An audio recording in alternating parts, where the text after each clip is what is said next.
Église orthodoxe russe de l'Empire tsariste. Message du prophète Élie, souverain patriarche Zosim. Le Saint-Esprit est mon guide. 31 parties. Les pensées prouveront également la culpabilité devant Dieu. Seigneur, bénisse. Mes chers amis, je souhaite partager avec vous quelques expériences de mon travail spirituel sur soi-même, pour l'humilité et la connaissance de la volonté de Dieu à notre égard. Parfois, lorsqu'une personne est attaquée par l'ennemi, elle souffre d'insomnie, se tourne et se retourne dans son lit et ressent une lourdeur au cœur. D'autres attaques de l'ennemi, nombreuses et variées, peuvent survenir, comme des cauchemars, une profonde tristesse, etc. La question est, comment réagir face à cela? Quelles en sont les causes? Aujourd'hui, je tenterai d'éclaircir certains aspects spirituels et de répondre partiellement à ces questions. Premièrement, il est essentiel de comprendre que si Dieu a permis que cela se produise, nous n'avons que nous-mêmes à blâmer. C'est la loi et il faut l'apprendre. Deuxièmement, une autre question se pose. De quelle manière avons-nous péché devant Dieu? Je réponds, prenez garde à vos pensées pendant les attaques, car si une personne condamne et maudit son frère, ses pensées seront forcément similaires. Vous vous en prendre mentalement à cette personne, la condamnant et vous justifiant.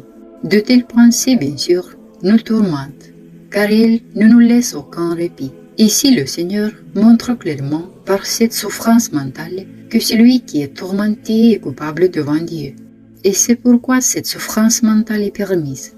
Une autre personne, par exemple, a caché de l'argent et s'inquiétera mentalement de s'assurer que ses finances ne disparaissent pas.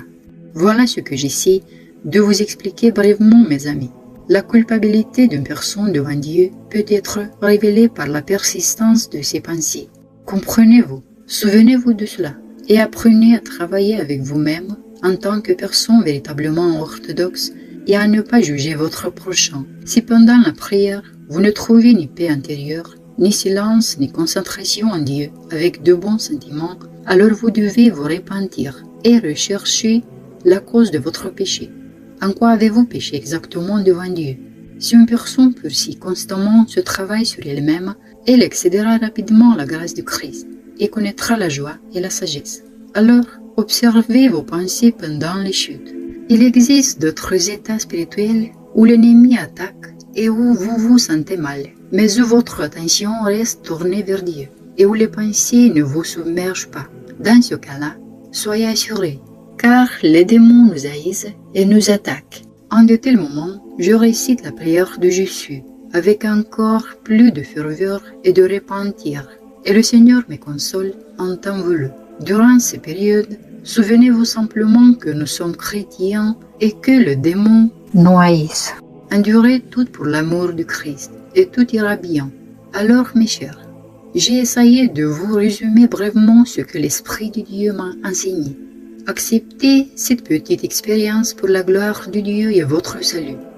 Que le Seigneur Jésus-Christ vous bénisse. Amen. Souverain Zosim.